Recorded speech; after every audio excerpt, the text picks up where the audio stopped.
Hello, magandang araw po sa inyong lahat. Ito po si Connie. Magandang buhay sa inyong lahat. Ang isa ko pa pong ibabahagi sa inyo ay ang buhay abroad. Ang pag-abroad ay sobrang pagtitiis. Mahirap mag-abroad dahil kailangan mong lumayo sa pamilya mo dahil sa hirap ng buhay sa Pinas. Pero ang isipin mo na lang ng pag-abroad mo ay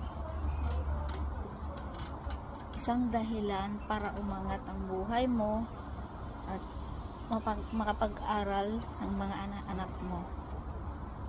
Mabigyan mo sila ng maayos na buhay, edukasyon.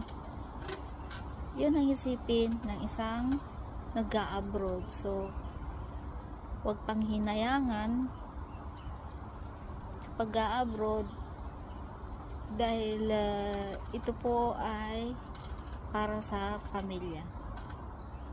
Bye.